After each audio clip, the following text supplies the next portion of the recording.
아멘. 네, 오늘 말씀의 제목은 현상이 아니라 실상입니다 라는 제목으로 함께 하나님 말씀 나누겠습니다. 여러분, 요한계시록 딱 생각을 하면 우리가 갖고 있는 흔한 오해들이 있습니다. 요한계시록은 어렵다, 혹은 요한계시록은 무섭다. 그래서 이런 오해들 때문에 사실은 또 많이 저희가 좀 읽지 않으려고 하고, 또 잘 모르니까 좀 두려움도 갖고 있는 그런 책인 것 같습니다. 그런데 아주 쉽게 요한계시록을 이야기하면 그냥 단순합니다. 네, 주님이 승리하신다. 예수님이 반드시 승리하신다. 이 내용이고, 다른 게 아니라 교회들에게 보내는 주님의 편지입니다. 사랑하는 사람들끼리, 연애하는 사이끼리 편지를 쓰는 것처럼 사랑하는 주님이 교회들에게, 우리들에게 보내는 사랑의 편지다. 결국은 주님이 승리하신다. 이 땅에서 예수 믿는 것들 때문에 이 초대교회 때 많은 사람들이 환난을 당하고, 때로는 어떤 사람들은 예수님 때문에 순교를 당하는데, 현실은 너무 어렵지만, 나타나는 현상은 너무나 괴롭지만 주님이 반드시 승리하신다. 그리고 하나님의 자녀고 내가 반드시 새하늘과 새 땅으로 너희를 인도할 거다. 그러니까 나타나는 현상에 주목하지 말고 실제 하나님 나라를 좀 바라보라 라고 말하는 책이 바로 요한계시록입니다. 여러분, 이 성경을 기록했을 때가 사도 요한이 반모섬에 유배되어 있을 때인데, 도미티안 황제 박해입니다. 로마 황제 중에 박해를 했던 유명한 황제들 있잖아요. 네로 황제 때 핍박을 많이 했고, 그리스도인들을. 그리고 이 도미티안 황제 때 참 많은 그리스도인들이 핍박을 당했습니다.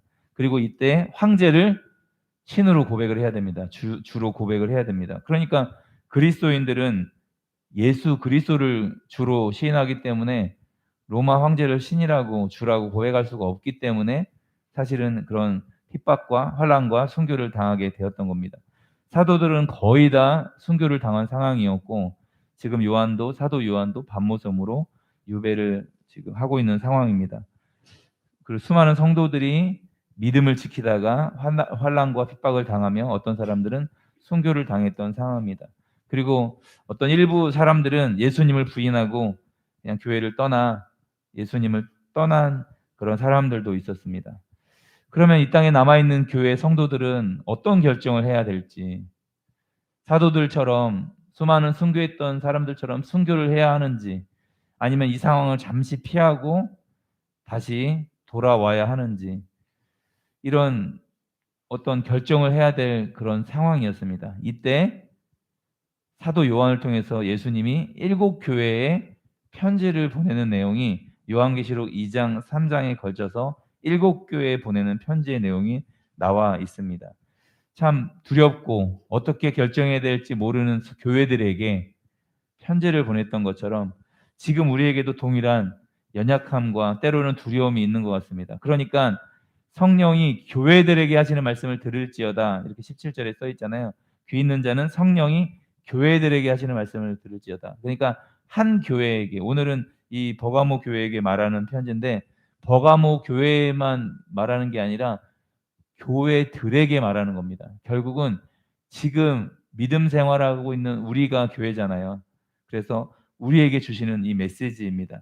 이렇게 두렵고 때로는 힘들고 어려운 상황에서 예수님이 요한을 통해서 편지를 보내시는 겁니다. 그래서 그 내용은 이 땅의 현상이 아니라 실제 하나님 나라를 좀 바라보라, 하늘의 실상을 바라보라라는 내용입니다. 우리 말씀의 제목 다시 한번 우리 같이 한번 읽어볼까요? 현상이 아니라 실상입니다. 시작. 현상이 아니라 실상입니다. 네, 이 제목으로 함께 말씀 나누겠습니다. 우리 먼저 요한계시록 2장 12절, 13절 말씀을 우리 한 목소리로 같이 한번 읽어보도록 하겠습니다. 요한계시록 2장 12절, 13절 말씀입니다. 시작. 버가모 교회의 사자에게 편지하라.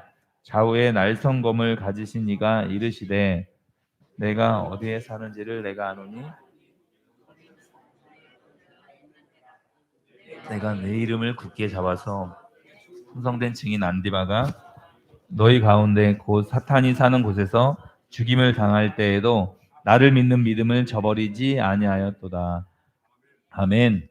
네, 12절 말씀 보면 버가모 교회 사자에게 편지하라. 그러면서 좌우에 날성검을 가지신 이가 이르시되, 여러분 날성검을 가지신 이가 이르시되, 예수님이 일곱 교회를 표현하면서 예수님의 정체성을 계속 다르게 표현을 하십니다. 요 좌우에 날성검을 가지신 이를 기억하고 계시고, 여러분 이 버가모를 사탄의 권자가 있는 데라고 지금 주님이 말씀하고 있습니다. 네가 어디 사는지를 내가 안다. 거기는 사탄의 권자가 있는 데다. 여러분 버가모의 배경을 잠깐 말씀드리면, 이 버가모의 이름의 뜻은 높여졌다, 높이 들린다, 이런 뜻입니다. 그래서 에서보두 사빌라, 에베소, 서머나, 버가모, 두아디라, 사대, 빌라델비아, 라오디게아, 이렇게 일곱 교회가 이렇게 근접해 있습니다. 먼 곳은 90km, 가까운 곳은 한 50km, 60km. 그래서 한 편지가 전달이 되면 그 교회를 쭉 돌면서 편지를 전달할 수 있는 것입니다.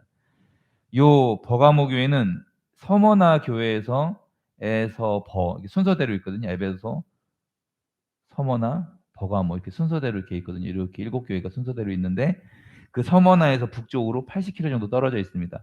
그리고 300m 이상의 고지대 구릉 지역에 있는 교회였습니다. 지역이었습니다. 버가모가. 그리고 여기는 로마의 총독부가 있었고 아시아를 관할하는 곳이었습니다. 그리고 대규모 도서관이 있는데 그 당시에 한 20만 권 정도의 책이 있었다고 합니다. 그리고 사법권이 따로 있었고 사형 집행권이 이 지역에는 있었습니다. 그리고 이곳은 이교와 제국 종교의 중심지였는데요. 사탄의 권자가 있는 곳이라고 지금 기록하고 있잖아요. 신전들이 많이 있었고 제우스에게 바쳐진 큰 제단이 있었습니다. 그리고 황제 숭배를 위한 이런 제우스 신전, 아레나 신전, 로마 황제 숭배를 위한 거대한 신전들이 갖가지 우상 신전들이 가득 차 있는 지역이었습니다. 그러니까 주님이 완전한 사탄의 권자가 있는 곳이다라고 이렇게 표현하고 있습니다. 그런데 이런 상황에 버가모 교회가 믿음을 지키고 있었는데 주님의 이름을 굳게 잡고, 우리 읽었던 14절 말씀 보면 내가 어디 사는지를 내가 아노니 거기는 사탄의 권자가 있는 데라. 내가 내 이름을 굳게 잡아서 내 충성된 증인 안디바가 너희 가운데 곧 사탄이 사는 곳에서 죽임을 당할 때에도 나를 믿는 믿음을 저버리지 아니하였도다. 그러니까 이렇게 우상이 가득하고 사탄의 권자가 있고 로마가 직접 다스리는 이런 지역에서 버가모 교회가 믿음을 지켰는데, 이 안디바 같은 경우는 예수님을 믿는 믿음을 저버리지 않았습니다. 그러니까 도망가지 않았다는 겁니다. 신앙을 포기하지 않았다는 겁니다. 당당하게 주님을 붙들고 순교당했습니다. 그때도 믿음을 저버리지 않았습니다. 이런 칭찬을 받았던 교회입니다. 여러분, 안디바의 뜻은 모든 악, 어려움, 세상의 모든 불신앙적 요소들에 대항한다라는 의미가 있습니다. 그것처럼 믿음을 저버리지 아니하고 세상에 섞이지 아니하고 타협하지 아니하고 예수 그리스도 때문에 순교를 당했던 충성된 증인 안디바가 이곳에서 칼에 죽임을 당했습니다. 여러분 12절에 예수님이 어떤 주님이라고 표현하셨습니까? 좌우에 날성검을 가지신 이가 이르시되, 안디바 너 칼에 죽임을 당했지만 현상은 네가 칼에 죽임을 당했지만 실제 좌우에 날성검을 가지신 분은 나 주님이야 라고 지금 버가모 교회에게 편지를 보내고 있는 겁니다. 칼에 순교를 당하는 현상은 사실이지만 실상은 좌우에 날성검을 가지고 있는 내가 메시아야, 내가 그리스도야, 내가 주님이야 라고 표현을 하고 있는 것입니다. 여러분, 현실은 안디바가 로마에 비참하게 죽임을 당하는 상황 같지만 실제 권세를 가지신, 좌우에 날성검을 가지신 분은 오직 우리가 사랑하는 그 예수 그리스도 주님밖에 없으신 것입니다. 할렐루야. 그래서 이 땅의 현상이 아니라 실상을 우리가 바라봐야 합니다. 그런데 주님이 이 교회를 책망하십니다. 우리 14절 15절 말씀 같이 한번 읽어보도록 하겠습니다. 14절 15절 말씀입니다. 시작. 그러나 내게 두어 가지 책망할 것이 있나니 거기 내게 발람이 발락을 가르쳐 이스라엘 자손 앞에 걸림돌을 놓아 우상의 제물을 먹게 하였고 또 행음하게 하였느니라. 이와 같이 내게도 니골라 당의 교훈을 지키는 자들이 있도다. 아멘. 자, 버가모를 이런 믿음의 교회 충성된 증인이 있었던 이곳을 책망하시는데 어떤 걸 책망하시냐면 그 발람, 구약 성경의 그 발람 선지자의 사건처럼 그 유혹으로 말미암아 이스라엘 백성들이 우상의 제물을 먹고 행음하게 되는 그 미디안 여인들과 함께 하나님 보기에 부끄러운 음란한 짓을 했던 그 사건을 이야기하며 사도 요한이 이와 같이 내게도 니골라 당의 교훈을 지키는 자들이 있도다. 세상과 섞이는 행음한 사건들이 있다라고 주님이 지금 책망을 하고 있는 것입니다. 여러분, 발람 사건이 어떤 사건입니까? 이 모압 왕 발락이 발람 선지자를 고용을 해서 이스라엘을 저주하려고 했는데 하나님이 희한한 일을 하셨잖아요. 나귀가 말을 하는 사건. 동물이 말을 하는 유일한 사건이잖아요. 그래서 발람이 출발하면서 나귀가 이제 자꾸 엉뚱한 곳을 가니까 길이 아니라 엉뚱한 곳을 가니까 세 번이나 그러니까 발람 선지자가 너무 화가 나갖고 이제 나귀를 뭐라 하니까 나귀가 야 내가 너 안 죽게 하려고 지금 이 길에서 지금 하나님이 그냥 칼을 들고 바로 너 치려고 하는데 너 살리려고 내가 피한 거야. 그러니까 깜짝 놀라서 그러니까 저주를 하는 게 아니라 이거를 경험한 발람 선지자가 세 번이나 저주한 게 아니라 돈을 막 모압 왕 발락이 돈을 많이 준다고 하는데 이스라엘을 저주하는 게 아니라 언덕에 올라가서 산 위에서 축복을 세 번이나 해버렸습니다. 민수기 22장, 23장, 24장에 일어난 사건입니다. 그런데 결국은 이 발람 선지자가 하나님의 일을 한 것처럼 보였지만 결국은 이 발람 왕에게 그 우상의 제물을 먹게 하면서 음란한 것으로 이스라엘 백성들을 무너뜨리기 시작했습니다. 여기에 수많은 사람들이 가담을 했습니다. 발람의 뜻이 백성을 전염시키다 이런 의미가 있습니다. 원어상으로. 여러분 결국은 모압 왕 발락에게 돈 때문에 이 선지자가 후에는 이스라엘 백성들을 음란한 행위에 가담하게 했고 행음하게 했습니다. 그런 것처럼 이 니골라 당의 교훈을 지키는 자들이 교회 안에 있다라고 이야기하는 건 이 니골라 당이 영지주의 쪽입니다. 영지주의. 결국은 우리가 육체는 구원받지 않는다. 우리 영혼만 구원받으니까 이 육체는 더럽혀져도 상관이 없다라고 슬쩍슬쩍 이 세상의 쾌락과 재미와 음란함을 교회 안에 들어오는 걸 허용해 주는 거예요.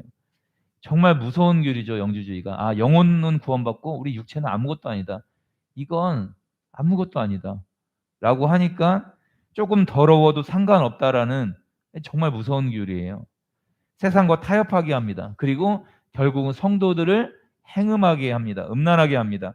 하나님만 섬기는 게 아니라 하나님뿐만 아니라 다른 것도 섬기게 하는 혼합주의를 만들었습니다. 바알과 아세라랑 똑같은 거죠. 하나님도 여호와도 섬기고 바알도 섬기고 혼합주의를 딱 만들어 버리는 것입니다. 여러분 교리도 정말 잘 지켰고 정말로 주님을 믿는 믿음을 끝까지 순교할 때도 지켰던 이런 뜨거운 교회였지만 육체가 잠깐씩 즐기는 이 땅의 쾌락, 이 땅의 음란한 행위들을 허용한다는 겁니다. 이게 니골라당의 교훈을 지킨다는 것입니다. 또 하나님을 섬기지만 때로는 거짓말도 하고 세상의 이익을 위해서 남을 속이기도 하는 것들을 자꾸 이렇게 허용해 주는 겁니다. 이게 무서운 겁니다. 우리 민수기 31장 16절 말씀은 제가 한번 읽어드리겠습니다. 찾지 마시고 요한계시록을 계속 봐야 되니까. 민수기 31장 16절 말씀 보면 보라 이들이 발람의 꾀를 따라 이스라엘 자손을 부올의 사건에서 여호와 앞에 범죄하게 하여 여호와의 회중 가운데 연병이 일어나게 하였느니라. 여러분 이 발람의 꾀로 이스라엘 자손이 이 우상의 제물에 그 제사를 참여하게 됐고 그 음식을 먹게 됐고 여인들과 함께 행음하게 되었습니다. 여러분 이 사건으로 2만 4천 명이 연병으로 심판을 받았습니다. 어떻게 이 사건이 그쳤습니까? 여러분 그 이스라엘 장로님들이 그 지도자들이 다 있는 곳에서 진짜 어떤 정신 나간 사람이 미디안 여인을 끌고 자기 장막으로 들어가는 거예요. 어른들 다 보고 있는데. 그러니까 이 음란함이 이 행음이 얼마나 그냥 가득 찼으면 자기 장막으로 끌고 들어가는 거예요. 이걸 보고 비느하스가 창을 들고 가서 그 장막에 가서 남녀의 배를 뚫어버렸습니다. 이 비느하스가 뚫었을 때 이 연병이 딱 그치게 됐고 하나님이 놀라운 약속을 비느하스에게 합니다. 영원한 제사장이다. 영원한 언약. 그러니까 아브라함에게 다윗에게 했던 이런 영원한 약속을 빈나스하게 하게 되는. 그러니까 성경에는 영원한 언약은 딱 세 명인데 다윗, 아브라함, 비나스 이 세 사람밖에 없습니다. 여러분 비나스가 이렇게 창으로 찔렀을 때 연병이 그쳐서 24,000명이 딱 심판받고 죽게 되었습니다. 발람이 겉으로는 하나님의 사역을 했던 것도 사실입니다. 그런데 속으로 자신의 이익 때문에 이 이스라엘 백성들을 행음하게 했습니다. 여러분 지금의 교회도 한번 생각해 보십시오. 열정적으로 사역하는 것도 사실입니다. 그리고 교회가 이 세상의 어떤 정의를 가지고 막 판단하고 정죄할 수 있습니다. 그런데 사실은 자신의 이익 앞에 순간순간 고민하고 갈등하지 않습니까? 지금 교회라는 이름으로 세상의 뉴스에 500억 이야기가 막 오르내리고 있는데 결국은 또 아들에게 세습을 하고 막 이런 일들이 계속 반복이 됩니다. 이 물질 앞에 왜 이렇게 그 자녀에게 그 대형 교회만 되면 자녀에게 물려주려고 하는지 오지에 있는 교회, 낙도에 있는 교회 아들에게 물려준다고 하면 아무도 얘기하지 않거든요. 아들이 물려받지도 않을 뿐더러 여러분 그런데 이 물질이 뭐라고 그 이익 앞에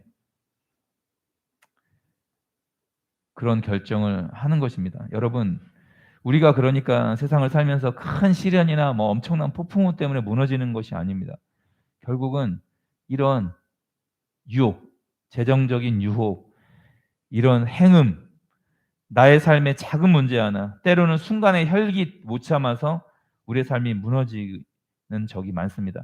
그리고 여러분, 우리도 수많은 인생을 살아가면서 경험하지만 결국 내 마음 하나 지키지 못해서 우리가 무너지는 겁니다. 다른 큰 폭풍우에 무너지는 게 아니라 내 마음 하나 못 지켜서 주님 기뻐하시지 않는 것을 선택하고 내 마음의 유혹을 못 이겨서 이런 쾌락을 선택하고 이 육체의 욕심을 따라 지내며 또 때로는 자신의 이익 앞에 갈등하다가 결국은 하나님이 아니라 정직이 아니라 내 이익 때문에 거짓을 택하는 경우도 너무나 많이 있습니다.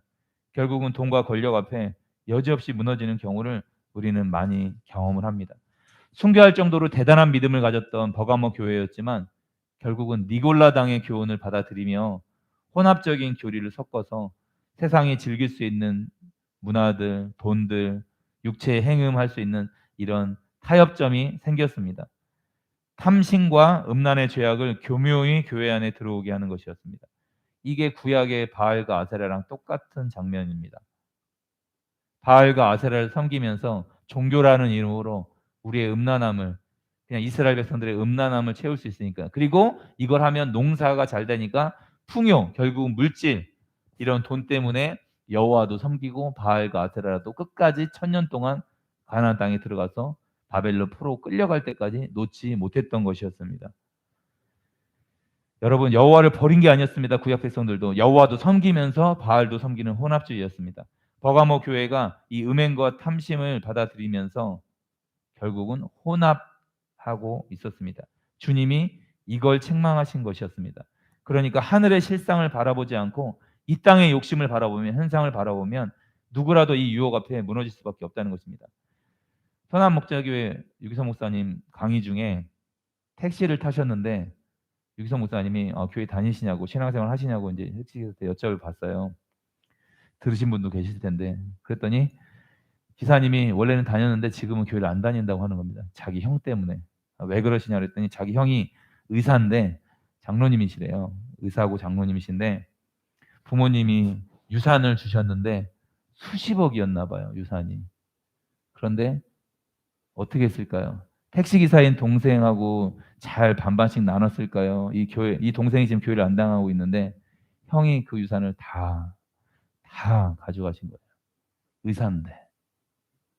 교회 장로님이셨는데 그러니까 이 동생인 택시기사가 사실은 이것 때문에 교회를 다니고 있지 않은 이 상처가 너무 커서 여러분 그냥 그 의사분을 뭐라고 하는 것이 아니라 결국은 그 수십억이라는 그 이 땅의 현상 그 이 땅의 그 물질의 유혹 앞에 진짜 하나님 나라 그 실상이 아니라 한 영혼이 자기 친동생이 상처받는 건 전혀 상관없이 왜냐하면 이 물질이 나에겐 실제니까 동생이 낙심하고 신앙을 떠나는 거는 그분에게는 전혀 실제가 아니었던 것 같습니다.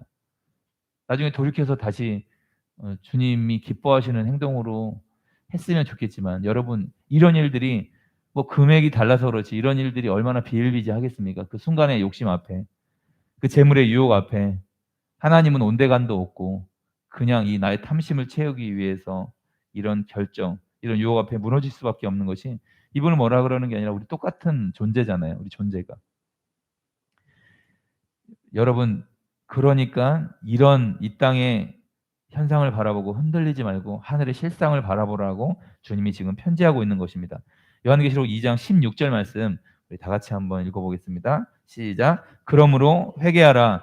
그리하지 아니하면 내가 내게 속히 가서 내 입의 검으로 그들과 싸우리라. 아멘. 주님이 회개하라라고 말씀하십니다. 다시 돌이키라라고 주님이 말씀하십니다. 발람을 따라서 멸망의 길을 갔던 이스라엘처럼 너희 교회가 믿음을 끝까지 지키고 순교한 것도 사실이지만 니골라당의 교훈을 받아 이 음란한 부분을 타협하면서 그렇게 살아갔던 모습이 있다면, 자신의 이익 때문에 하나님 앞에 부끄러운 행동이 있다면 지금 주님이 회개하라고 말씀하시는 것입니다. 주님 앞에 여러분 마음이 걸리는 게 있다면 말씀을 들으며 회개해야 합니다. 돌이켜야 합니다. 하나님 앞에 내려놓지 못하는 것이 있다면 주님이 말씀하시는 그 부분을 내려놓아야 합니다. 정직함으로 돌아서야 합니다.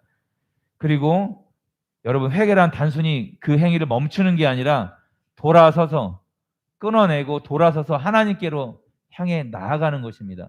그냥 그 행위만 그치는 게 아니라 완전히 돌이켜서 하나님께로 나아가는 것이 회개입니다. 그렇지 않으면 주님이 주님의 입에서 나오는 검으로 그들과 싸우신다고 말씀하십니다. 이건 회개하지 않으면 내가 반드시 심판할 거라는 주님의 엄중한 선언인 것입니다. 요한계시록 2장 17절 말씀 우리 같이 한번 읽어보겠습니다. 시작.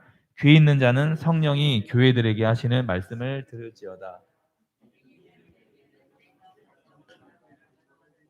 또 흰 돌을 줄 터인데 그 돌 위에 새 이름을 기록한 것이 있나니 받는 자밖에는 그 이름을 알 사람이 없느니라. 아멘. 귀 있는 자는 성령이 교회들에게 하시는 말씀을 들을지어다 하면서 이기는 그에게는 무엇을 주신다고 합니까? 내가 감추었던 만나를 주신다라고 말씀합니다. 이 만나는 항아리에 담아서 법궤 안에 감추어져 있었습니다. 그래서 이 출애굽기 16장에 보면 이 간직하라, 이 항아리에 담아서 법궤 안에 간직을 하라고 했는데 그 감추었던 만나를 주시는데, 요한복음 6장에서는 예수님이 이 만나를 이야기하면서 너희가 광야에서 만나를 먹었던 것처럼 내가 살아있는 떡이다 예수님이 설명하시잖아요. 내가 진짜 생명의 떡이다 이야기하면서 진짜 만나이신 예수님을 먹으라고 말씀을 합니다. 요한복음에. 그러니까 광야에서 매일 만나를 새벽마다 걷어서 먹었던 것처럼 우리는 예수 그리스도를 매일 먹어야 되는데 그게 말씀을 먹는 거랑 똑같은 겁니다. 그러니까 우리가 묵상을 하는 이유는 뭐냐면 매일 하나님 말씀을 묵상하고 그 말씀을 먹는 것입니다. 광야에서 만나를 먹고 생명이 연장되었던 것처럼 우리 영혼이 하나님 말씀을 먹어서 살아가는 것입니다. 그래서 그 생명의 떡이신 예수님을 매일 먹어야 하는 것입니다. 그리고 17절에 또 무엇을 주신다고 합니까? 감추었던 만나를 주고 또 하나 주는 게 있습니다. 또 흰 돌을 줄 터인데 그 돌 위에 뭘 새깁니까? 새 이름을 새겨 주신다고 하십니다. 여러분, 이 시대에 흰 돌을 받았다라는 건 이 돌은 재판 때 사용하는 것이었습니다. 흰 돌, 검은 돌, 재판 때 이렇게 사용하는 돌인데 이 흰 돌은 입장권으로도 쓰였습니다. 그래서 입장권에 자기 이름을 써주는 거예요. 경기에서 이긴 자가 그 연회에 들어가기 위해서 입장권에 승리한 사람의 이름을 쓰면 그걸 가지고 그 파티에 연회에 들어가는 것입니다. 흰 돌을 주시는데 그곳에 새 이름을 기록하십니다. 그러니까 그 이름을 받는 사람만 아는 거예요. 적어준 사람과 받는 사람만 알게 됩니다. 누구도 모릅니다. 주님이 우리의 이름을 기록해 주신다는 것입니다. 새 이름이라는 거 여러분 여기서 알 수 있는 것처럼 새로운 신분으로 우리를 바꿔 주신다는 겁니다. 이름을 기록한다는 건 주님이 다 알고 계신다는 거죠. 그러니까 내가 중간에 교회를 들어온 것 같지만 주님이 다 알고 계셨습니다. 그래서 주님이 그 돌 위에 우리의 새 이름을 기록해 주신다는 것입니다. 이건 다른 말로 하면 절대 우리를 주님이 잊어버리거나 우리를 포기한 적이 없다라는 말입니다. 반드시 우리를 찾아내시고 구원해내시고 새 이름을 우리에게 적어주신다는 겁니다. 하나님의 자녀로 우리의 신분을 바꿔주시고 새 이름을 기록해 주신다는 것입니다. 우리 구약성경 1044페이지인데요. 우리 이사야 마지막 말씀입니다. 이사야 62장 3절에서 5절 말씀 한번 교독하겠습니다. 앞에 화면에도 준비되어 있습니다. 1044페이지 이사야 62장 3절에서 5절 말씀입니다. 3절 제가 읽고 4절 여러분들이 읽고 5절 말씀은 다 같이 한번 읽겠습니다. 이사야 62장입니다. 너는 또 여호와의 손의 아름다운 관, 내 하나님의 손의 왕관이 될 것이라. 다시는 너는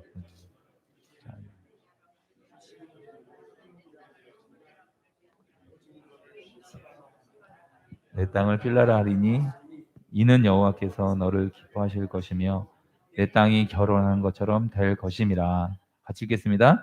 마치 청년이 처녀와 결혼함 같이 내 아들들이 너를 취하겠고 신랑이 신부를 기뻐함 같이 내 하나님이 너를 기뻐하시리라. 아멘. 자, 우리와 결혼한다는 이야기를 하시면서 결혼하면 새 이름이 됩니다.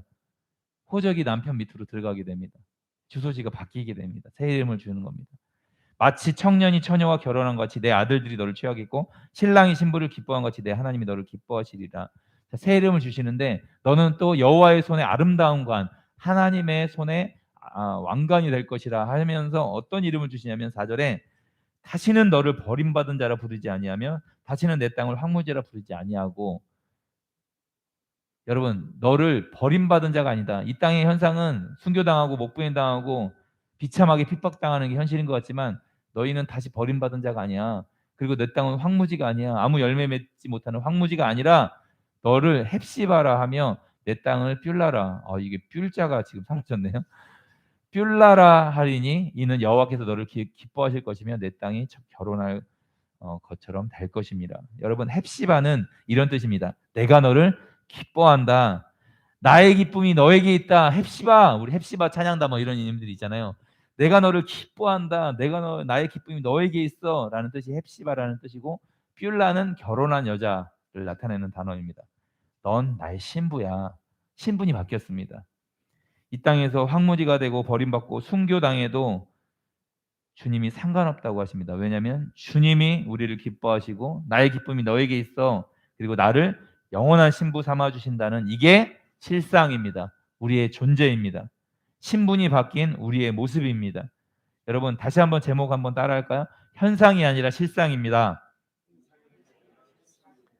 여러분, 우리의 이름을 바꿔주시고 우리의 신분을 바꿔주시고 이 땅에서 여러분 어떤 어려움, 우리의 인생을 살아가면서 어떤 아픔이 있어도 여러분 주님이 우리를 헵시바라, 우리를 뷸라라 하십니다. 나의 기쁨이 너에게 있어. 내가 너를 기뻐해. 너는 버림받은 자가 아니야. 너는 황무지가 아니야. 넌 이 땅에서 고통받고 환난받고 순교당하는 그게 결론이 아니야. 그 현상을 뛰어넘는 실제 넌 하나님의 자녀고 내 사랑하는 신부야. 뷸라야. 넌 나의 신부야. 라고 주님이 말씀하시는 것입니다. 말씀을 정리하겠습니다. 요한계시록 7교회에게 보내는 편지에 계속 반복되는 표현이 나옵니다. 이런 내용입니다. 내가 아노니, 내가 아노라. 이런 표현이 7교회 편지를 보낼 때마다 내가 아노니, 내가 너의 믿음을 안다. 내가 너의 아픔을 안다. 내가 아노니, 내가 아노라. 이런 내용이 계속 7교회 편지에 반복됩니다. 에서보드, 사빌라, 에베소, 서머나, 버가모, 두아디라, 사대, 빌라델비아, 라우디게아, 7개야. 사랑하는 7교회야. 내가 너의 모든 상황을 알고 있다. 네가 당하는 환난을 내가 다 알고 있어. 그리고 네가 어떻게 나를 믿고 있는지 알고 있어. 어떻게 연약하게 무너졌는지 내가 다 알고 있어. 때로는 주님이 책망하시고 때로는 칭찬을 하시면서 내가 아노니 내가 아노라 말씀을 하십니다. 그러니까 주님이 사랑하는 교회야, 현상을 바라보지 말고 나를 바라봐. 주님을 바라봐. 이렇게 말씀하신 겁니다. 난 이미 승리한 어린 양이야. 일찍 죽임을 당한 어린 양이야. 내가 완전한 승리를 했어. 십자가에서 내가 위대한 승리를 했어. 나를 바라봐. 이 땅에서 죽임 당하는 게 너의 승리야.